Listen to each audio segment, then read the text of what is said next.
ایک दफा हजरत ईसा अलैहिस्सलाम तेज तेज कदम बढ़ाते हुए पहाड़ की तरफ जा रहे थे। आपके चेहरे मुबारक पर वकार भी था और उजलत भी, गोया आप किसी ऐसे मुकाम तक जल्द अज जल्द पहुंचना चाहते हैं जहां सुकून और खुलवत मैसर हो। रास्ते में एक आदमी आपको देखता है। वो हैरान रह जाता है कि अल्लाह के नबी जिन्हें मौजज़ात अता हुए हैं, वो क्यों इस तरह तेजी से जा रहे हैं जैसे किसी खौफ ने उन्हें घेर लिया हो। इस शख्स के दिल में तजस्सुस ने सर उठाया और वो बुलंद आवाज से पुकार उठा, ए अल्लाह के रसूल, आप कहां तशरीफ ले जा रहे हैं?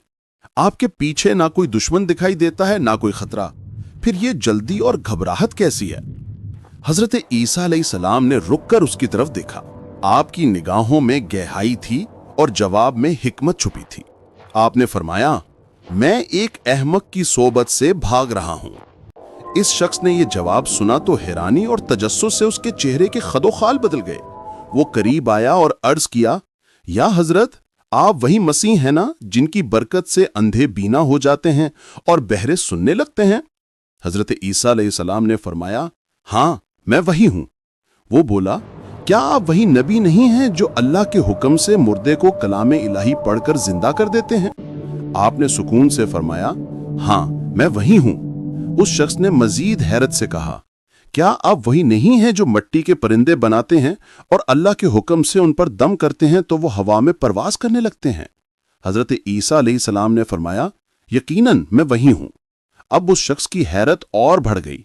वो सोच में डूब गया कि इतने बड़े नबी, इतने अजीम मौजज़ात के मालिक, वो आखिर किस चीज से डर सकते हैं? उसने अर्ज किया, या हजरत, अल्लाह ने आपको इतनी कुव्वत अता फरमाई है, आपके एक दम से मुर्दे जिंदा हो जाते हैं, पहाड़ अपनी जगह से हट जाते हैं, अंधे देखने लगते हैं, फिर आपको किसका खौफ है? आखिर वो कौन सी चीज है जिससे आप यूं भाग रहे हैं?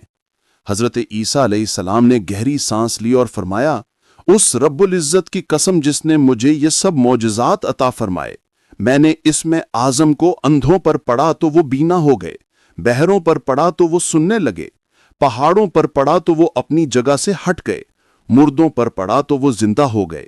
लेकिन जब मैंने इसी इसमें आजम को एक अहमक पर लाखों बार पढ़ा तो उस पर कुछ असर ना हुआ।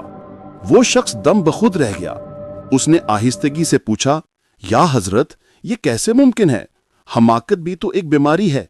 जब इसमें आजम मुर्दों को जिंदा कर देता है तो फिर यह बीमारी क्यों नहीं जाती? हजरत ईसा अलैहिस्सलाम के चेहरे पर संजीदगी और दर्द के आसार थे। आपने फरमाया, हमाकत की बीमारी खुदाई कहर है। ये ऐसी आफत है जिसका इलाज मुमकिन नहीं।